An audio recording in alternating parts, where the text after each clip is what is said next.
I'd like to call the meeting to order. I apologize for the delay this evening. Thank you, everyone, for your patience. First item on the agenda are approval of minutes. I'll accept a motion to approve the regular minutes from the January 10th school board meeting. I'll make a motion. Thanks, Matt. I'll second. Thanks, Brian. Comments, questions, suggestions? All in favor, aye? Aye. Opposed?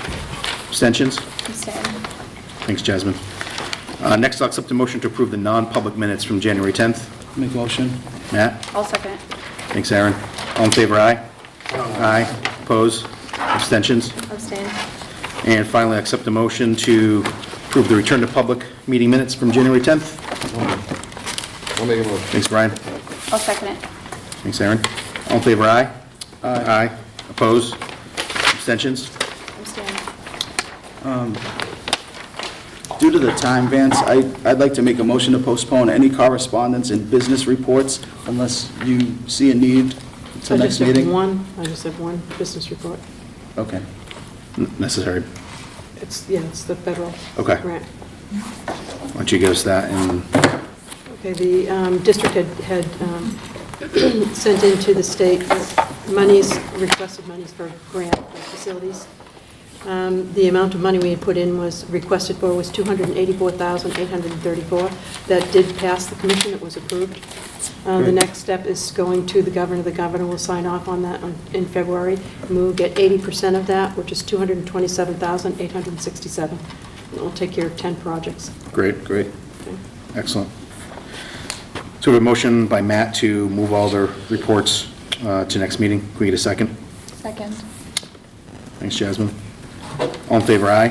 Aye. Opposed? Abstentions? Okay, we'll move right down to committee reports. Tony is not with us tonight, so in your packet you have, for first reading, a huge packet of policies 1, 2, 3, 4, 5, 6, 7, 8, 9, 10, 11, 12. Any questions, additions on those policies? It is GCB, GCF, GCID, GCK, GCM, GCNA, GCP, GCQC, GCQE, GCR, GCRC, and GCRD. I'll make a motion to move the policies mentioned to second reading. Thanks, Matt. Can we get a second? I'll second it. Thanks, John. All in favor, aye? Aye. Aye. Opposed? Abstentions? And then we also have in our packet, we looked at last week, so these are final pending your vote tonight. Second reading is ADB, ADC, GBEC, GBED, JICG, JICH, JICI, and KFC, not to be confused with the restaurant.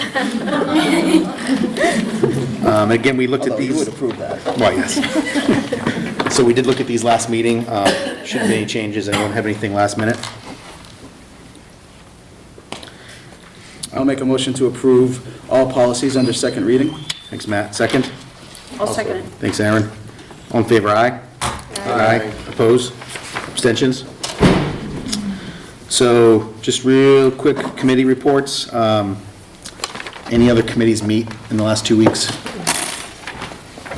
I did go to Budget Committee, had their Budget Committee meeting. Erin couldn't make it. I filled in for her. Most of that meeting was about Judith and Deb answering questions that Budget Committee sent to them ahead of time in regards to our budget. They answered those questions. It's in your packet. Yeah. They had a couple other things that came up. There was discussion about the roof. I'll get to that in just a minute. There's discussion about the warrant article on the flooring. Budget Committee seemed split on whether they would support the flooring project or not. Once again, the discussion was on the multipurpose room and its inclusion in that warrant article. As far as the roof, I don't know if Mike Donahue was here. Mike had asked that Yeah, budget's it's in meeting our right now? budget meeting, Okay. So Mike had asked that I ask the board if, rather than waiting for district meeting, Is it 150,000 we have as a warrant article right now? Yeah. For the roof? Well, between the two, between the Total warrant article we project. have. Right, the what are we total asking for on that warrant article? The new warrant article will be 70,000. 70, which goes along with the 95 we have, we're going to encumber from last year. Yeah. Mike had some concerns, and I think the rest of Budget Committee did, on whether or not that was the right type of roof, and his concern was, or their concern, I should say, the product was based on one vendor presentation. So they asked us if we could direct administration with a vote to put that project out to bid now, so that we can get a clear scope of work, maybe a firmer number, and have some options with different vendors. And if we agree to do that, then the thought process was we'd have more information when someone from facilities presents at district meeting on that particular warrant. And if the dollar amount changes, that would be fine. A board member could, from the floor, amend the warrant article number based on new information, explain the information, and then we could go from there. So I didn't know what board thought about Right. bidding that now. My only concern is that what are we putting out for a bid package? It had to be based off of some kind of plan, Scope, otherwise we're right. gonna end up. Yeah, we'll have a with scope of work. The $400,000 job going down to Right, that yeah. 150,000. Right. You know, we've already seen those two numbers. We've got to, Yeah. as long as we pick, based on, let's say, off of that last inspection, if it's based off of that last inspection, that style of work where we're removing the gravel and doing all those parts, Yeah. then I think it's okay. But as long as it's scoped like that versus, because you've seen the numbers go back and Right. forth from $500,000 down to $90,000. Yeah. Does that make sense? Yeah. Because if we just do that, then we're not really getting anywhere. We're just going to have a Exactly. number. Exactly. We That's need to- really what they wanted, I feel like is if we had a number more that's tied into something, defined then number. I think it makes more I think that's sense. what we're looking for, was a A more defined number. more defined number. Okay. That particular number was based on one vendor presentation. But based on his His interpretation. scope of work, though. So I'm Correct. saying, we've had other ones that have come in at, like, it's going to cost you $400,000 to do this job. So based on the scope of work, I think is what we need to have to bid, if you could write it up that That's way, right. based on kind of the discussions that we had at that Right. point. Correct. So just for clarification, is their concern the number, or is their concern the project? Because I think I think as a it's both. budget, well, it shouldn't be, because they're not, I don't think the budget committee makes a decision on what we move forward as for a remedy. I mean, I'd hope that the concern is that if we put 95 towards it, or, what are we doing, 7? We have 95 already there. Already, and then if we put this other money towards it, if it's not enough, where does that kind of leave us? I hope that's the. I don't think it hurts, to go out to bid, as long as it's, the same scope of work that went out before. Right. But I don't want to feel as I if guess we I have to, the budget committee is going to decide on what project or No. what. I guess if I were to make a recommendation, if you guys are meeting in 2 weeks as a facilities, because we don't have to bid it this week, because we're going to have to amend the warrant in March anyway, so it's not a super rush. I would recommend you guys meet as facilities, decide what that project looks like, and then direct Judith to bid it out. I don't know, because 2 weeks then, building this project, it sounds like it's more of an engineering type of concept. I don't think it's gonna be like a put out for bid in 5 days and get a result. It is my best guess, unless what do you guys think? Well, we have to develop the scope of work, and I think that the scope of work we can present to the budget committee and, facilities committee, sorry.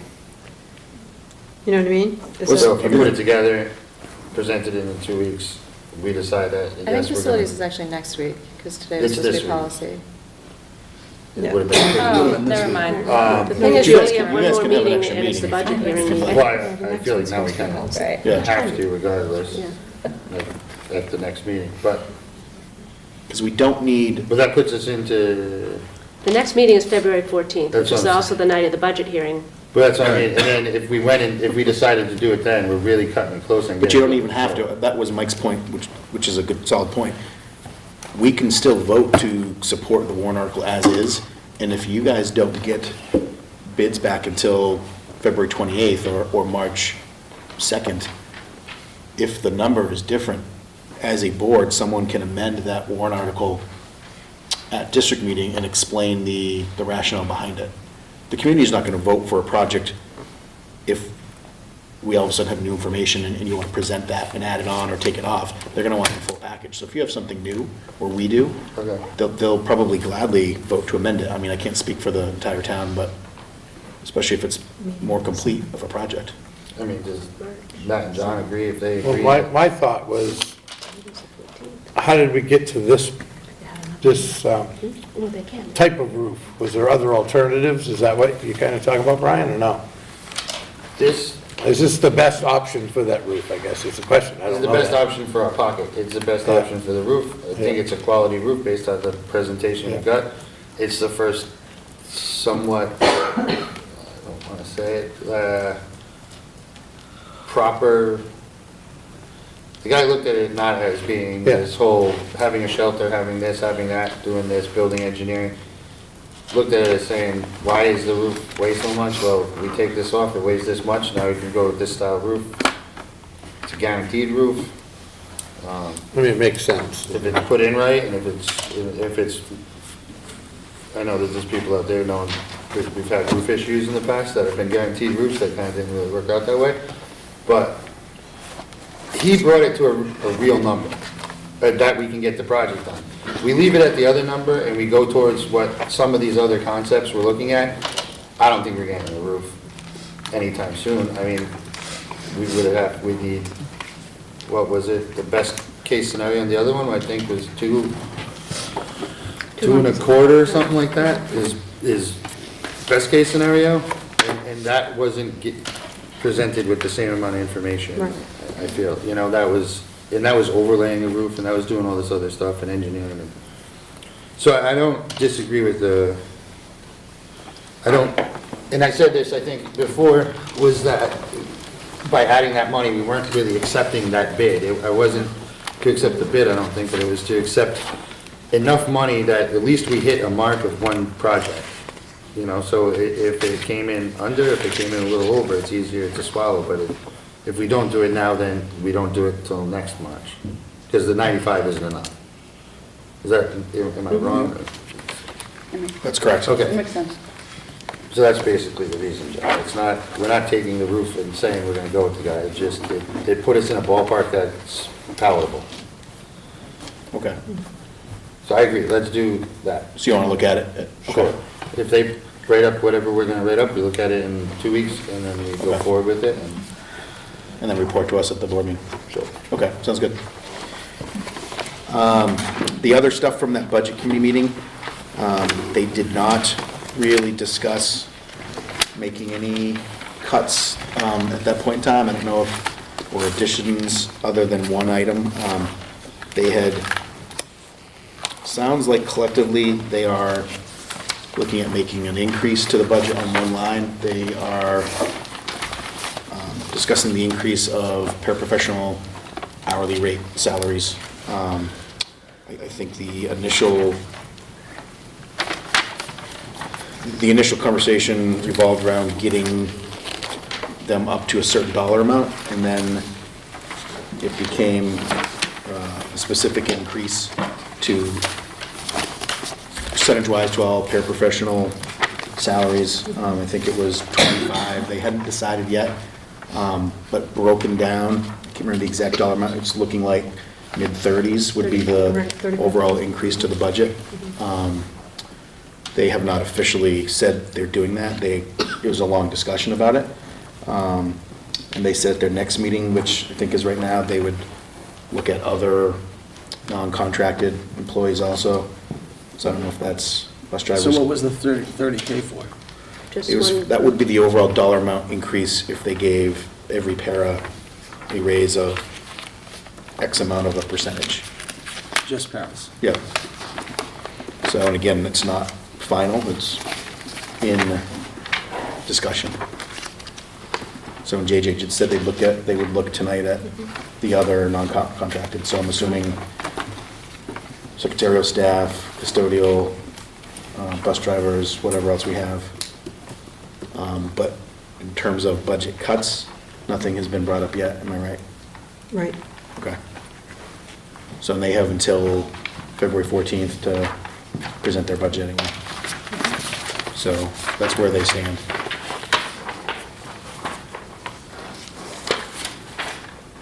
So do we know, so we don't, they haven't finalized anything other than just saying that they want to increase, but we don't know what those increases are going to look like to specific positions.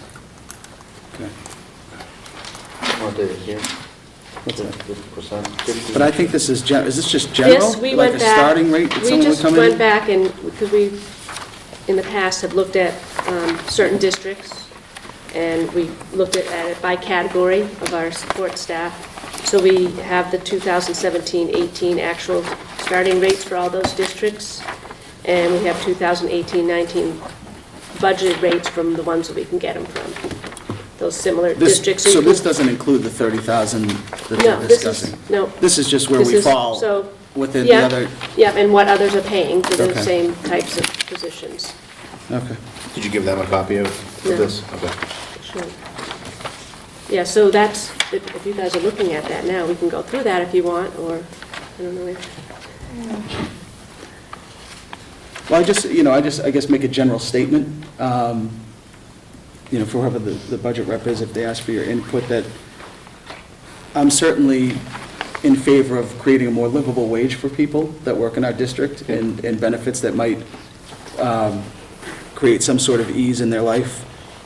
But I would want the intention to be equitable and that it's not just in a specific area, and that we take into consideration all of our support positions when we do that.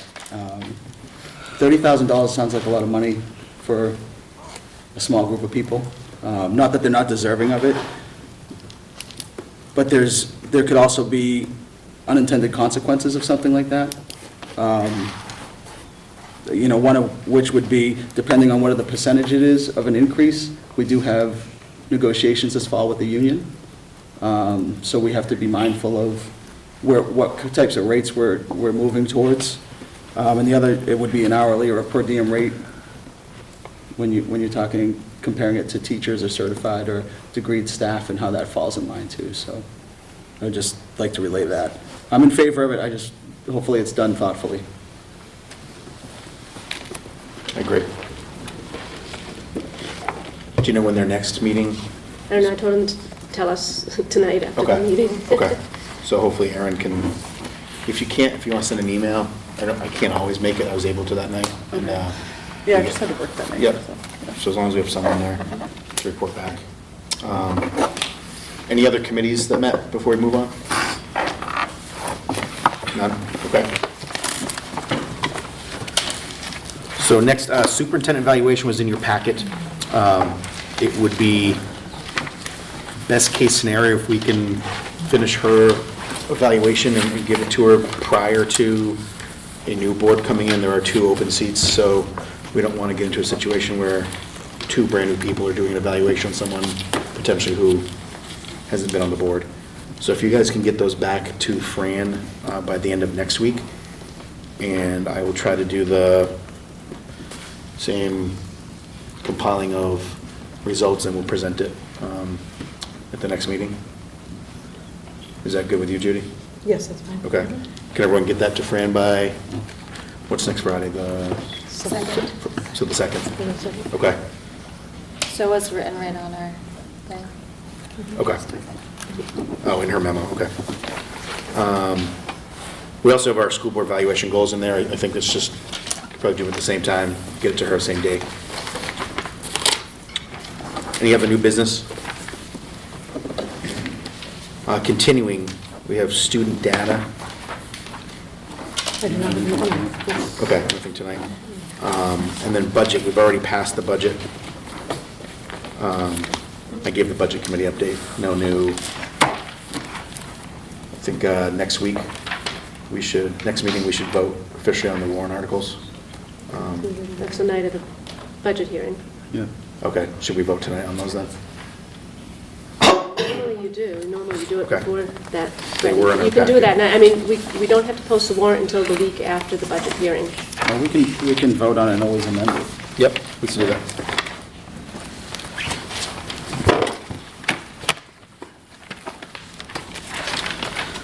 So this warrant article draft has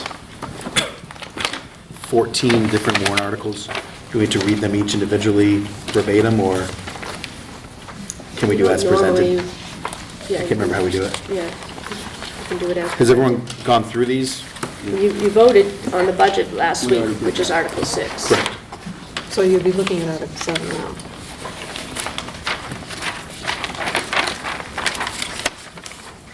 I'm just asking, can we vote on the rest of them as presented tonight? Yeah. Oh, yeah. Yeah, so we don't have to do 14 No, votes? right. Okay. So did anyone have any questions? We talked a lot about the roof warrant article. Any questions on the rest of them? Most of them are trust funds. We're talking roof, flooring warrant article. As Brian said, we're 70,000 to be added to the roof project and 100,000 for continuation of flooring.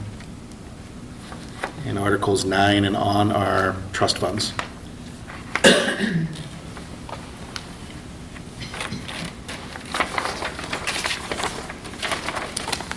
I'll make a motion to approve Article 7, Article 8, Article 9, Article 10, Article 11, Article 12, Article 13 of the Lincoln Woodstock Cooperative School District warrant for the 2018 annual school district meeting as presented. Thanks, Matt. Can we get a second?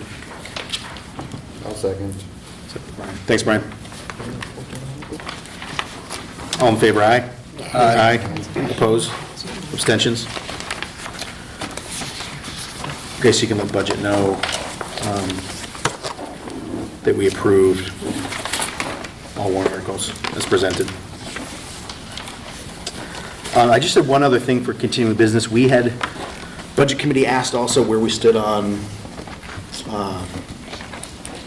I'm sorry, I'm thinking of a different thing. We had a conversation last meeting about school psychologists, and we have in the budget, is it $100,000 line item, and it's for independent firm that we contract out. And it sounded like, through our last conversation, that the board was pretty in favor of hiring our own if we could find one. And there are a lot of schools that do that. Judy had some info on starting salary range, and it sounds like we could probably hire someone full-time that gives us much better service than different contracted individuals. They'd be invested in the school, so we would have a psychologist here for teachers to see or communicate with daily. And I think between the salary and the benefits package, it would probably be less than what we've currently got budgeted for It's about the same. a service. I think it's going to be about Do you think it's going to be about the same? I do. Okay. But I think the value is not monetary. I think in No, a it's position not. like that, it's someone that's ingrained in our school, in our hallways, in our classrooms, in the historical of the building and the children's through grades 1 through grade 5 as they move forward, so. Didn't sound like anyone was opposed to that last week. Oh, I think we were all in favor of, moving forward, I guess at it least was- exploring it and seeing, Yeah. Right, You know. I agree. I guess what I wanted to do is ask the board, do we officially want to direct Judith to come up with a posting and publish that? Yeah. Brian? Aaron, yeah? Matt? yes. Yes. Okay, all right, so let's do that, Judy, and we can start the ball rolling on that. It's not something that can take it out of the budget, it's something that's required regardless for the testing components of Right. it. So it's Correct. something that we're going to need, yeah. Right. Okay. Any other continuing? Mrs. Steves, how are you? I'm good, and you? Good, welcome. Oh, boy, it's my turn. Thank you. You're on.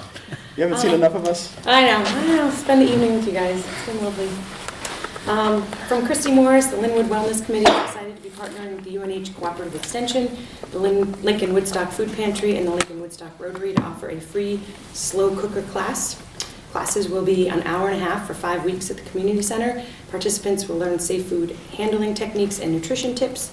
Each week, families will prepare a meal to bring home to cook in their own slow cooker, which will be provided for each participating family. This project is made possible through generous donations from the food pantry, the Rotary, and local area businesses. For more information, contact Tara Tower at the food pantry at 745-8958. Anybody need me to repeat the number? Just in time for the Super Bowl. Right. You guys are good. Yeah, I know, timing. And from Heather and Jen, a reminder that Poetry Out Loud is tomorrow night at 5 at Jean's Playhouse. An event. Thank you. Thank you. Sure. Community comments? See, we have a lot of faces. If you're new to our meetings and you want to make a comment, as long as you're a resident and you just state your names that we know. I'm not a resident, but I asked to be heard tonight. My name is Bill Jolly. You did. Yep. Is that, am I?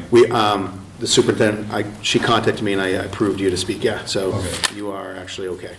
Okay. I didn't know if, You're okay too. yeah, I didn't know if you wanted to do it publicly or you had. Oh, no, this is very public. Okay. This should be absolutely transparent. Okay, Do you want to do it now? sure. Well, my question is, were you expecting a non-public or did you want to do it? No, I prefer to do it publicly. Sure. That's what I anticipated. Okay, I do have one request. My daughter is the victim of bullying in the school, and that's why her mother and I are here. Mhm. I think that's why a lot of the parents are here too. And so I would ask that, I'm not going to use, because, does anybody take minutes here? You're being recorded. Okay, You're so being I'm not recorded. going to use my daughter's name, and I would ask that any papers I supply to you, that information be held in camera, or however you guys say it in this arena, or at least redacted if it has to be released. I don't want my daughter's name up there, because it's really, Yep. although she's the We're- victim. yeah, we're not it's allowed to use any Okay. student names.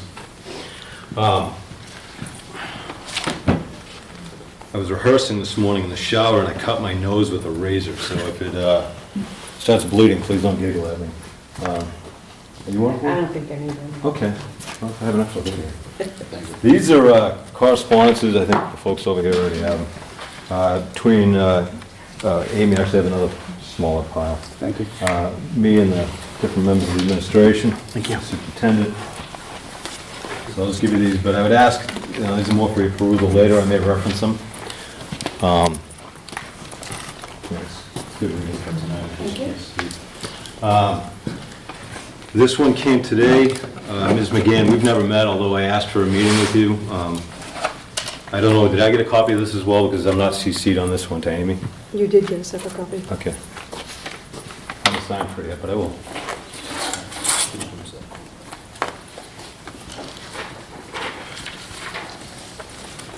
And I will be, it's with a Y, no, Oh, sorry. I didn't mean to read upside down, sir. That's all right. Okay. So, I speak fast when I read, although I have notes because I don't want to miss any key points.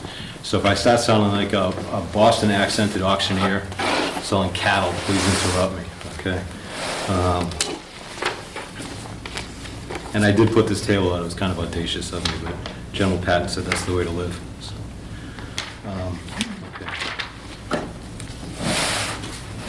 So thank you, because this is unconventional. My daughter goes to your school at the elementary level. She's a fourth grade student. And I have to go to my notes already. So I've always been told to say what you're going to say, then say it, and say what you said, so everybody gets your message. So I'm going to follow that format tonight, like the smart people tell me to. I'm here to talk to you about 3 issues, all relevant to each other. The details are in that pudding right there. But first, your school system from K through 12, based on conversations that I've had and based with parents and students that have graduated recently, K through 12 has a culture of bullying. That may make you recoil a little bit, and it's going to get better, okay? Secondly, so I'm going to talk to you about that, and I'm going to talk to you about why it's persistent. It's been going on since my daughter was a kindergartner here, and it just becomes more and more evident the longer I'm around. Third, and this is the part that causes Amy and me and a whole bunch of other people to be here tonight, is the administration's history of feeble responses, not just this administration, past administrations as well. A lot of wealth to share.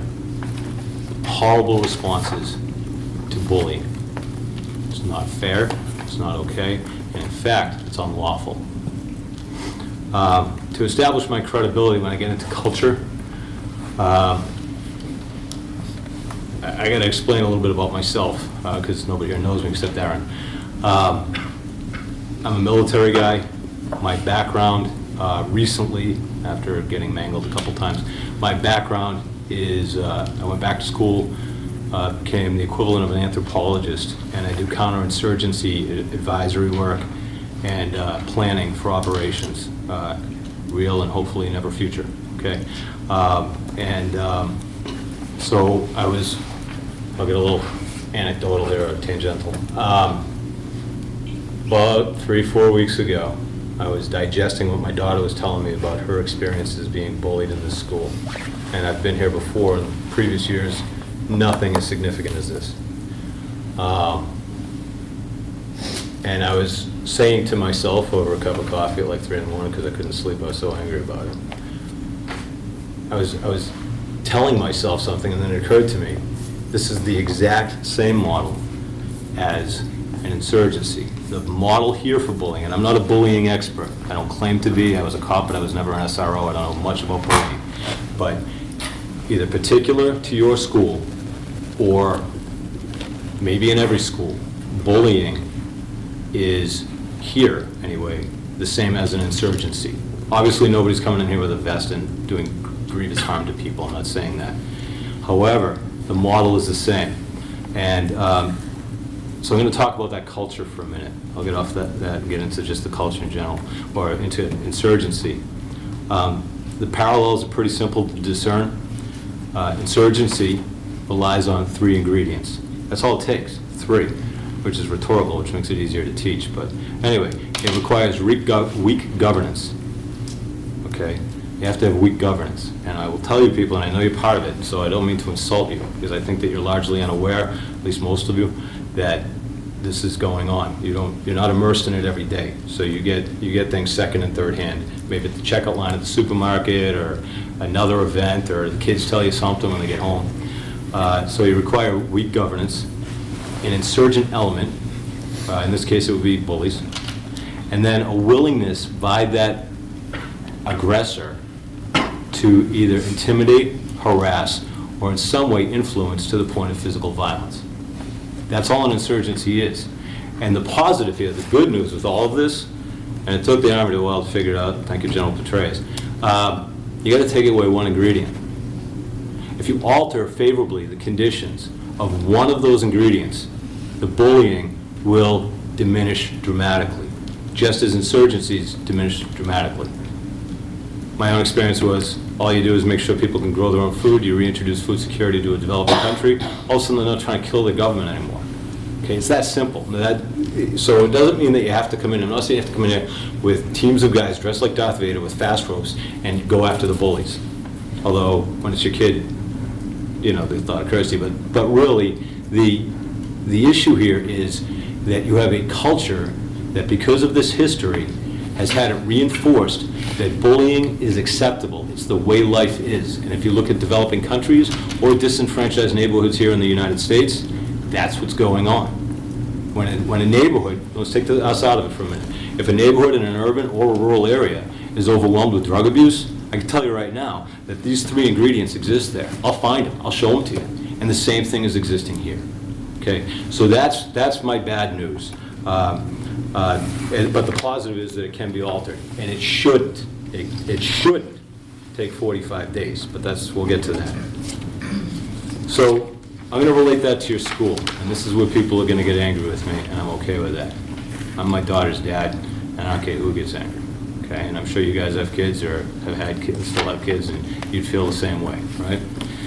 Bullying and disruptive behavior of the sort being seen, this is where I have to read, on the school campus requires unstable governance. Your teachers are, by statute, disallowed. This is nothing you guys can fix, at least not without a lot of effort. They are disallowed from doling out any sort of heavy discipline to a student. I wish someone had told me that 3 years ago when I sat down with them, and I was really angry because my daughter was getting picked on by a couple girls, because girls can be mean to each other, just girls. And nobody told me. Nobody told me. So you guys may not be aware of it, so I'm here to tell you that. The teachers are disallowed from really doing much of substantial influencing of their students' behavior when they get really unruly. So they're extremely limited capacity to discipline students for bullying and outbursts in the classroom, and the techniques that your specialists, your psychologists that you're talking about, perhaps, I don't know, but they're also restricted. And they're restricted by your administration. Your administration is responsible by statute, it's 193, I think, but I'll get to that. They are responsible for the doling out of discipline and things of that nature to change the behavior of unruly or intimidating students, bullies. And then you have to have that insurgent element. You've got bullies in your school system. I had a kid come up to me who graduated last year. He overheard me talking to someone else at McDonald's, and he wanted to tell me the story. Kid got beat up. He's got his own drummer. He's not a conventional kid. That doesn't give anybody license to beat the snot out of him every day. And it didn't happen on these people's watch. So in that case, this is not relevant to the current administration. But it's a cultural thing, so it's going to continue unless it gets checked. Your bullies are not numerically dominant. I don't see vast numbers of gangs running your hallways. That happens elsewhere, but it's not here. But because of the relative de facto power, I don't know how else to phrase it so I had to get fancy, their capacity to influence is heightened because they can tell the teachers no. I'm not leaving your classroom. And that compels the school to do even more. So the students get whatever it is the student is seeking, the disruptive student is seeking, they're getting more of it because they know how to work it. And I know the kids, but I know even my charming little daughter can try and manipulate me sometimes. They pick up quick. So their capacity to influence the teachers and the students, and perhaps the administration, is great. It's relative strength, not relative numbers. So, and then they have the willingness to commit acts of intimidation and violence. And my daughter isn't the only one in this room who's been attacked by the person that we're dealing with. It's a pattern. So, and I'll get to a definition of all that in a moment. So the reason for this culture and the reason for its existence is these three ingredients, and the reason for its persistence for the last 5 years is a lack of willingness to do anything substantive to change the culture. It's that simple. It's that simple. So how has this impacted Amy and my daughter? I don't know if that's good English, but I'll take a B if I need to. I'm unaware of whether or not the school board or its members have received copies of until now, of the letters that I sent. Did you folks get that earlier? We did, and what we did was, Mr. Jolly, because you referenced your attorney, Yeah. in a non-public fashion, I made it available in the SAU office, and each board member went and read it. Okay, very good. I think you sent two different. Right. That's my last, I'm CCing him because I got to keep him in the loop. Yep. And No, he's I- also very fond of our daughter. Right. He thinks the world of us.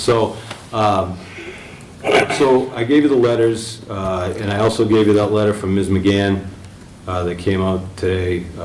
There's one in there from Mr. Currier that you didn't get unless he CCs you. I don't know if you're, okay. So there's your lack of communication, right? So I got a letter that was dated the 19th from Mr. Currier, which was very dismissive and so on. So anyway, back to what's going on here in the 4th grade class that my daughter's in.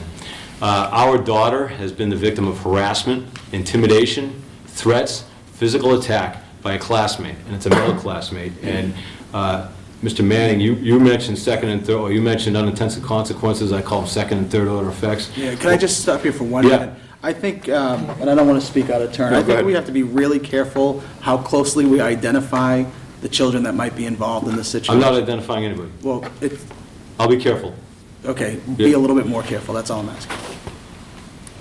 I've mentioned no names. But male, okay, I won't say male. So, because it's in her class, so. No, I understand, but for us legally, we have to be very careful that we protect all students from being identified. I won't identify him, I don't even know the young man's last name. I know, but it's a very small community. You can say a classroom, you can say a male in my daughter's classroom, it's, Well, the fact that they're in the That's all same I'm asking. classroom is relevant. And my daughter's the victim. Sir. I'm not trying to dismiss that. Okay, very good. So I'll do my best, and if you want to, if you go, I'll stop. Okay, that'll be our code, I guess. Okay, so this classmate, it's gone on since September of this year. RSA 193 defines bullying as I had to throw that in there because it goes way back, stuff we don't need. A single significant incident or pattern of incidents, this is a pattern, involving a written, verbal, electronic communication, or physical act or gesture. It doesn't just mean you get the snot kicked out of you. That's not bullying, okay? It's all of it. Or any combination thereof directed at another pupil which physically harms a pupil or damages the pupil's property, causes emotional distress to a pupil, interferes with a pupil's education opportunities, especially if it's in a classroom, creates a hostile educational environment, or substantially disrupts the orderly operation of the school. In this case, okay, so I'll skip that part because that's too in-depth. So the individual who's been doing this has been doing all those things I just listed. All of them. Check all the boxes. Since September. The school, and there have been no substantial consequences to date. None. The school system and its employees are legally bound by RSA 193 to protect students from bullying, and in this case, the administration has failed miserably. And that's me being real nice. I had to keep editing. It's a good thing I have white out. Which reinforces the culture of bullying, and through its inaction has taught the bully and the entire school population that there are no consequences for disruption, threats, and violence. It's acceptable. It's acceptable. Inaction is condoning. A half a day off from school is not punishment. It's a half a day off from school. So to summarize events, my daughter opened up to me about this in September. I'm sorry, it's been going on since September. She told me about it in early December. Ms. Doyle's not here tonight, and I prefer that she was because I prefer to speak in front of people, but I guess it's a choice. Virginia Doyle, the elementary school principal, was notified by me in person of the bullying on or about December 8th and failed to investigate the matter in accordance with State RSA 193F4. There's no requirement in the RSA that I have to request a special form to start an investigation. It just says you shall do it, and it was not done. So a week later, we have a meeting, because nothing's changing. Amy and I show up for a meeting with Ms. Doyle and Sarah's teacher, my daughter's teacher, and the initial suggestion from Ms. Doyle was that our daughter be removed from the class, a class that she loves. She begged to be in this class because her BFF, it's a thing, it's best friend forever, and her favorite teacher were there. Absolutely loves this woman. But she's the one who's going to have punitive action taken against her because she's being bullied. Incidentally, that just happened again in that most recent letter that I just got from Ms. McGann. Nothing changed. It got more reinforced by your administration, higher up in the administration. So at my request on or about December 15th, Amy, our daughter's teacher again, Ms. Doyle, and this time, so anyway, it devolved. I'm getting ahead of myself. That meeting, we had a meeting with Ms. Doyle. That was the first suggestion she had. It just devolved from there into just this worthless conversation. And so Amy and I requested a meeting with Mr. Currier. And he was very quick to respond in the affirmative. He would make it a week later, and we all got together. It was right before Christmas break. So on or about December 22nd, the second meeting was held with Mr. Currier present.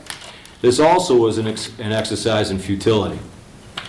And it became painfully obviously to me and to Amy that the administration was unwilling to take any meaningful step to discipline a bully and to bring order back to a classroom.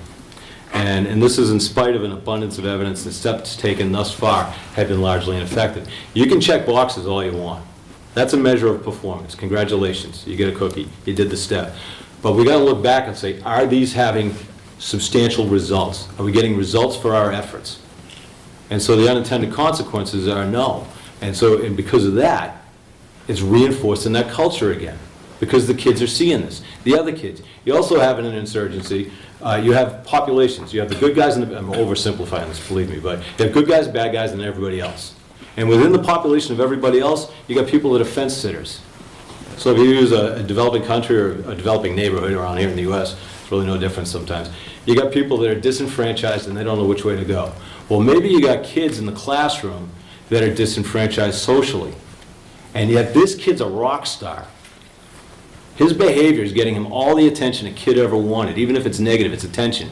And he may be socially disenfranchised, this young student, or she, because it's girls too. And so they're getting pulled into that because they've got a similar home life. But here I go to school, I act up, I get away with it, I get a half day off, and I get to play Game Boy, or whatever the game is now, right? So you're reinforcing that culture. And I know that's tangential, so I hope I didn't get too off track for you, but you're reinforcing that culture of bullying is okay, and in fact, it's kind of cool. It looks like fun. So the kid that's on the fence, who's a good kid, now gets pulled onto the wrong side, which is incidentally exactly how gangs and insurgent armies get formed. So, so if we go along with this, we got that meeting, it's not going anywhere. Mr. Curry doesn't want to do much. He's going to kick the can down the road, to be very honest. And so immediately that same day after getting done with Mr. Currier, I wrote another letter, and you guys were CC'd on it. And I spoke with Ms. McGann on the phone. She was nice enough to, she wasn't working that day, I don't think, but she was nice enough to talk to me on the phone for quite a while. And I told her my situation, my sentiments, my concerns, and she told me she would get back to me. She'd look into it right after the holiday, and she would get back to me. And at that point, she did. I'll point out that as soon as Ms. McGann was brought aware of it, and she got CC'd on these letters too, so she should have been aware of it anyway. As soon as she was made aware of it, the burden rests with her. I'll put the laser beam right on that. The burden rests with that woman. She's responsible. She is the grand poobah. The buck stops with her. And she has done nothing but push this down the road and blame her staff. I sent an email to them to get it all planned out. That's what I heard last time I talked to her on the phone. Really? It's like January something. So after Christmas vacation, Ms. McGann notified me via email that she was still looking into matters, which is fine. We'd just gotten back. And she did reach out to me to tell me that. And then on January 4th, she telephonically, by phone, right, communicated with me and Amy that the bully was going to be removed from the classroom. And the impression she gave was that it would be almost immediately. All it took was a conversation with the bully's parents. That's fair. If it was my kid, I'd want to know what's going on, right? I got no problem with that, and I don't think Amy did. Perfect. We're on a roll. Not so much. Since speaking with us on the 4th, and at least through tomorrow, pending your actions, if possible, the aggressor will still be in our daughter's classroom. So we're going from the 7th of December to today. The young man is still, the student is still in the classroom. My daughter is still exposed to him, and there's some misunderstandings on the most recent letter. I'll address that in a minute. So I was also told that the student would have an escort on the playground to prevent him from attacking other students, because it wasn't just, remember, it was several students that have been attacked so far. This does not appear to have happened, but I don't have firsthand knowledge of that, but just the observations of people is that there wasn't anybody hanging out with this person.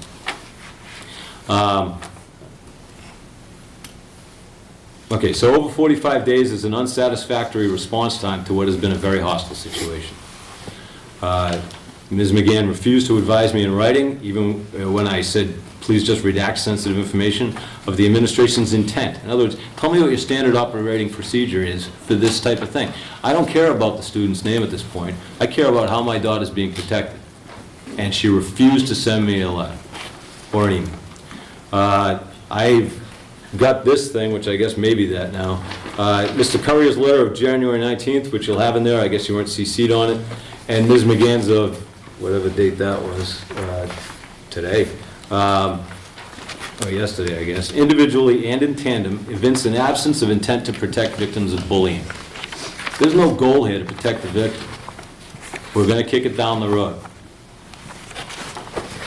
So lack of transparency, a refusal to assure a parent that their child is safe, tells of an administration that places the attacker's right to privacy and care above his or her victim's need for assurance of a safe environment. My daughter tells me that she's afraid all the time, not just of getting beat up, not just of being harassed by that person, but she's afraid to move. And I'll tell you part of the reason why.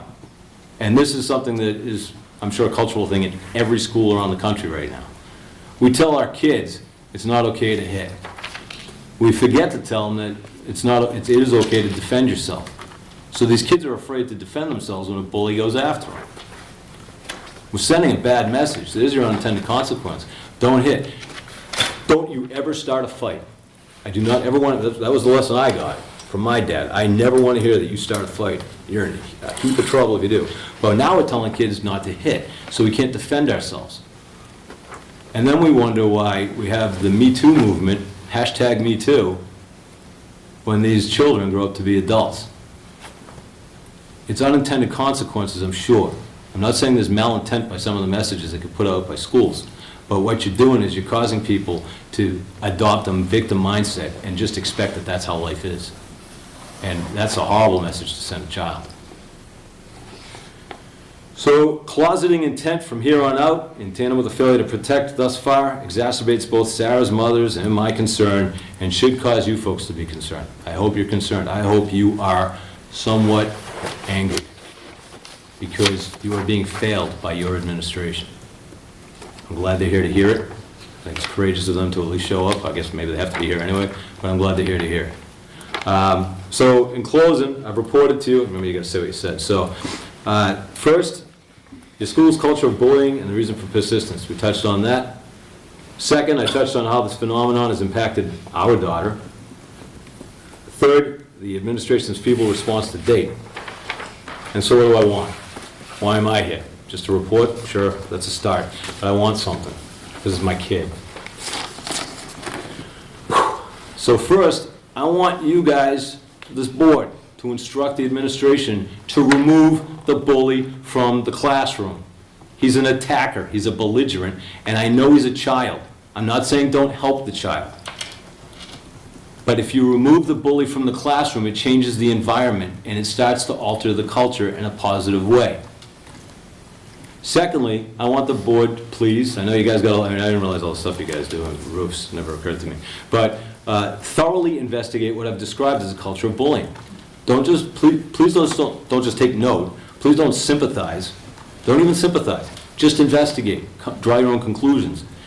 Lastly, I'd like you to, so that's 2. 3, please report back, and understanding, Mr. Manning, that we can't talk about any one particular student, I get that, but as transparently as possible, and I mean transparently as possible, redact names, be general, but talk about it, okay? To the community, not me. I got my kid. I mean, I'll just keep showing up, right? But let the community know, the school community, the community at large around here, let them know your narrative. Develop a narrative about bullying. As I understand this in the hierarchy thing in the military, you guys would be like, in aggregate, the commander, okay? And commanders draft narratives, and then they have themes under that. So talk about the narrative of bullying, and push it down, and enforce it. It's work, it's not easy. I'll help you, I don't know if I'm allowed to help you, but I'll help you if you want, because I want it to change. I don't want to hear about anybody's kid getting beat up. I don't want to hear about anybody's kid getting punched, or harassed, or kids crying because someone says that they're too fat or too skinny. These are things that go on every day in your schools, and they go on in schools everywhere. But other schools are managing it better, because I checked. So, report that back, and then to go one step further, and I will help you with this, because it's a lot of work, if I'm allowed to. I don't know if I'm allowed to, because I'm kind of biased, I guess, but I will help you. Tell me the performance measures you're going to take. Attach a metric for success or failure to that performance measure. Don't just say that you put a teacher or an extra adult in a classroom and that's going to quell the problem, because I can tell you folks it didn't. It was going on today. Your measure of performance, sure, you check the box. Measure of effectiveness, there's a rumor going around right now, propagated by that student, that I'm trying to get him, now these are students, this isn't adults, that I'm trying to get him bumped up to another grade. I don't know where that comes from, but that's what's going on. And where does it come back to? My daughter. Because it's her fault, because I'm her dad. Congratulations. So, and then measure performance, and then measures of effectiveness. So, I know this is a tall order. I understand it can't be done by tomorrow morning, except I think you could instruct, I don't know if there's a restriction on this, I would ask that you instruct, even if you have to go to a private meeting, and I know it's late, instruct the administration to remove this bully from my daughter's classroom. That's what we've been asking for a month and a half. It's not equitable, and it's unsafe for my kid. She's the victim. That student's not the victim. My daughter's the victim. And I'm sick, and it makes me, really, as I'm starting to show now, I held it in. I don't want to see my kid cry anymore because she loves school. My kid loves school. I hated school. And I paid for it later. And I don't want my kid to be the kid who hated school because she was afraid to go to school because of how she would be seen socially. Or she was afraid she was going to get beat up, or she'd get in trouble for defending herself. I don't want my kid to be that kid. I don't want any kid to be that kid. And I want you people, and I'm not trying to be antagonistic, I would like you people to step up and do the right thing by kids, because I'm sure that's why each one of you put in for this job, and I know you get paid handsomely for it, so I know it wasn't for the money. Okay, I get it. You care about kids, I'm not doubting that. But this is something, they won't care if the roof leaks and there's a little bit of a warp in the gym floor. They won't. They're still gonna play hoops. I had a chain neck, we still played hoops. It's all good. They're gonna care if they're afraid to get out of the car when you're bringing them to school in the morning. Or God forbid they gotta get on the bus and ride for an hour and a half with a bully. My kid doesn't go through that, but I know there are kids who do because I've talked to them. 15 years old, getting beat to a pulp regularly, getting harassed, getting called names that I won't say here with a camera or whatever that thing is going. This is what is really going on in your school. That's what matters. The other stuff's important. I'm not discounting the importance of budgets and all that. But I've seen good schools where kids just sit in a big field and a teacher who gets about the equivalent of $3,000 a year if they're lucky and no medical care teaches, and the kids are lapping it up. The kids don't need all this. They're kids. They need a safe, nurturing environment in which to learn, and that's the responsibility of all of us. Not these guys. They deserve the environment. So pending your questions, and I don't know if Amy has anything she wants to say. Do you have any questions of me? Because I've exhausted it. I don't. Thank you.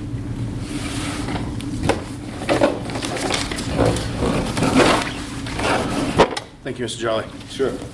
Any other community comments?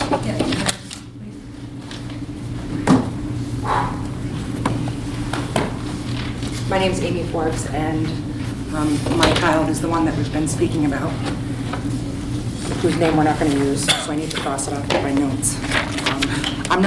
Mine is very simple and to the point. I knew that Bill was going to go first, and he would bring you all up to date, and I know that you have a bunch of paperwork that sort of puts everything in a frame. So first, I want to thank you for the opportunity to letting me speak tonight. As mentioned, my daughter is a 4th grader here at Lin-Wood, and anybody who knows her,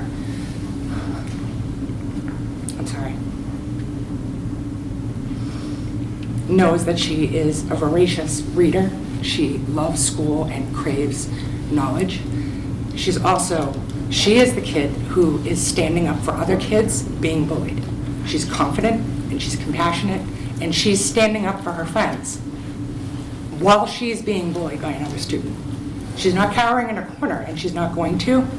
And the fact that she has the courage to do that and still come and say, I need help with this, speaks volumes to me as her parent, and it should to you as people who are tasked with keeping her safe in this building for 6 hours a day, 5 days a week. She's being bullied in her classroom, on the playground, and during lunch. She's been called names, interrupted in her class while answering questions or presenting. She's been threatened with physical violence. I'm going to let that sit with you for a second. She's 10, and she has been threatened with physical violence against her person, and she comes home with that. She's tough, but that has an effect on her And it's too much for a 10-year-old to carry. And that's why her father and I are here. We have followed the proper channels. We started with the teacher, we went to the next level up, and now we're here because her father and I agree that we have not come to an acceptable resolution to the situation that we're currently in. My objectives today, like I said, I'm going to keep it simple. This is a much bigger issue than our specific problem, but my objective tonight is that I want to know what is going to be done to keep my child safe. Removing her from her classroom, as suggested, is unacceptable, and I refuse to allow my child, who is the victim of bullying, to be punished while her bully has no consequences. Not only is that, on the surface, the most absurd thing I've ever heard, it sends such a horrible message to all of these kids. It sends a message to her bully that there are no consequences and you get to do whatever you want, and it sends a message to my child that even if you stand up and people support you and stand behind you, nothing changes. And I don't think that's what we want our children to grow up learning and recognizing as the way life should be, because it isn't. And my second objective is I want to know how I'm supposed to regain trust in this administration, because we have been misinformed, outright lied to about solutions. There's been no transparency, and my daughter is still in constant contact with somebody who has threatened her with physical violence on numerous occasions. Those are my objectives. I want answers from you on those 2 items, and I want them in a timely manner. I understand that this is big, and we're bringing a lot to the table, and I don't expect anything by tomorrow. But we're a month and a half into this, and to be honest, it's too long for her to be dealing with this. The answers, resolutions to these objectives, in my opinion, what you guys decide is going to determine if we as parents and community members allow a culture of bullying to continue, or if we're going to take a stand against it, a stand that says we support victims, and to redefine our school as one that doesn't allow children to go to school in fear. And that's what I need from you. And that's what this community needs from this school. As an aside, not in my notes, that's all I have to say in my notes, is that since I've been talking about this, and I'm a pretty private person, I don't talk about a lot of stuff like this openly, the feedback that I have gotten is astronomical. There is a very serious, deep-rooted problem in this school system. I had no idea. I mean, I'm coming at it as a parent whose kid is having a problem, and I'm here to help her, and it's uncovering a lot. I don't know if you guys are aware of it. I'm only aware of the surface of it, I'm sure, but it needs to be looked at and taken seriously. We all know the consequences of situations that aren't taken care of. Who knows what kind of tragedy this can end up in, and that's not going to be my kid. So, thank you. Thank you. Sorry. Anyone else from the community? Hi. Hi. So my name is Brianna, and I went to the Lin-Wood last year, and I am actually a victim of bullying, so I'd like to tell you my story. I was homeschooled for years, and I wanted to try something different, so I decided to come to Lin-Wood. Everything was going amazing, and I had a bunch of friends, and I loved all my teachers in my classes. Until after winter vacation, I started getting bullied. All my friends turned against me and told people things that weren't true. And Lin-Wood being so small, it went around quite fast. All the people I called my friends would text me and say we couldn't be friends anymore because it would ruin their social life. Other people would text me and call me horrible names, but no one had the guts to say it to my face. Everything was cyberbullying. Even the bus was a problem. The boys were bothering me. They would pull my hair and touch me even after I said no.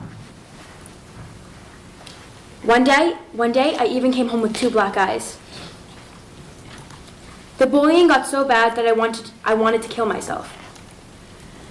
I thought things would never get better, When I finally told my mom, she went to Mr. Quinn, and he said that I had a therapist out of school and that she could deal with it instead of fixing the problem. I'm still working through the emotional damage, but the bullying is still going on. I have friends who don't want to go to school because of it. I have friends who are being told to kill themselves, and no one would miss them or care. I even have a really good friend who almost committed suicide.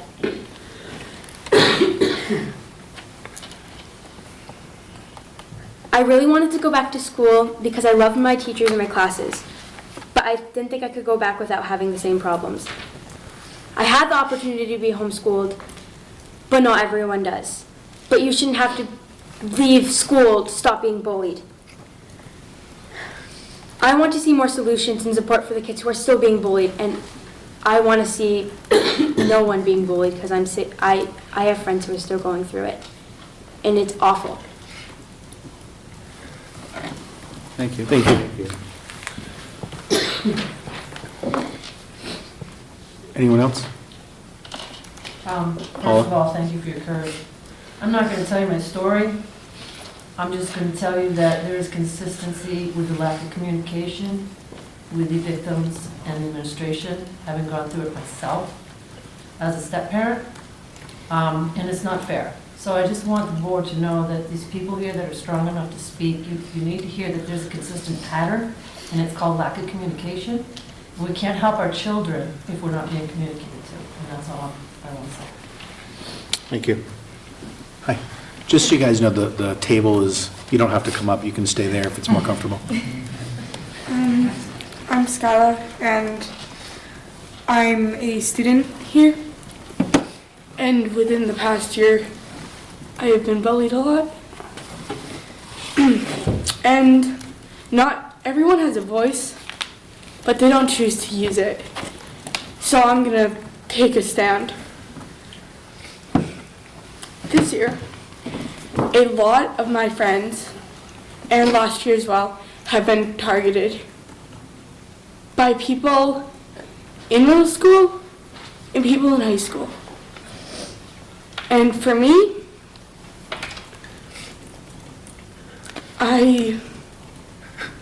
it got so bad to the point where I had to go to the hospital because I wanted to end my life. And a lot of people go through that, and I had a friend a few weeks ago who did end their life. And it's not just here, but it's in every school. And it needs to be stopped. Because over 3,000 people each year kill themselves because people think it's funny to tell someone to kill themselves or something in that matter. And we don't do anything about it. Yeah, the teachers hear about it, but they don't do anything. And it needs to stop. It's gotten just, there's people and they do it behind the teachers' backs. And it's just no one does anything. But other schools do manage it.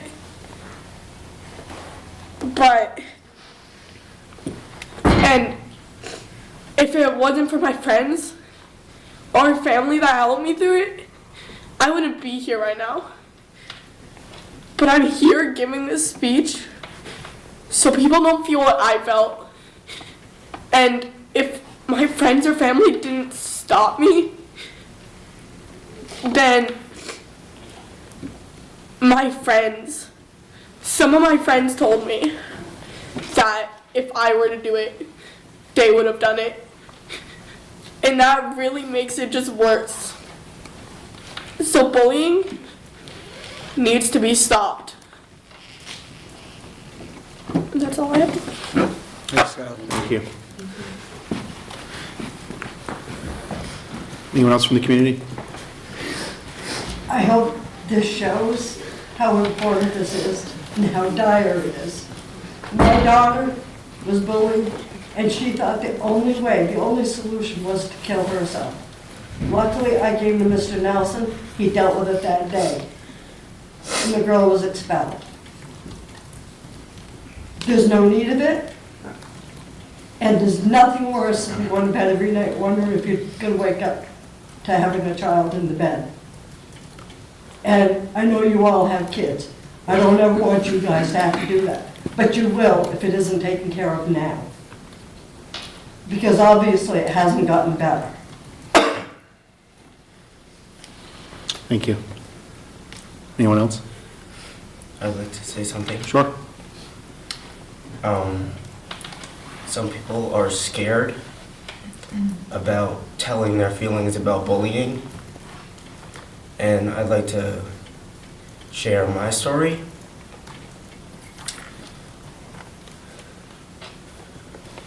Bullying is one of the hardest things that people have to deal with within their day-to-day life. Some people may think that it's not a big deal and that people can just deal with it, but really, they can't. I have been bullied multiple times by people in high school or in middle school. Even some of my best friends have bullied me. I tell them secrets that I want to be kept secret, and they get out to the public. They turn around and use that secret as self-defense. Sometimes I'll go home and run upstairs and just cry because I don't know what to do with my life. At the beginning of this year, I was being bullied because I just started playing sports. People started saying things like, "You're not good enough," or "Quit the team." Every day after practice, I would always have that one thought in my mind: what if I wasn't here? I would just sit in my bedroom and just think about what people would think if I just left. At the time, I didn't know how many people cared about me. I realized that in order to deal with my problems, that I had to find help and talk to people, not to hurt myself or run away. Being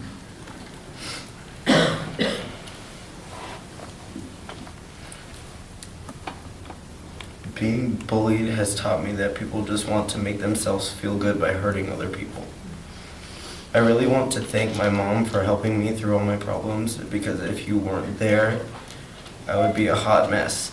I also want to thank some of my friends, and that they are always here for me, and they've helped me throughout the year. Thank you for your time, and thank you for listening. Thank you.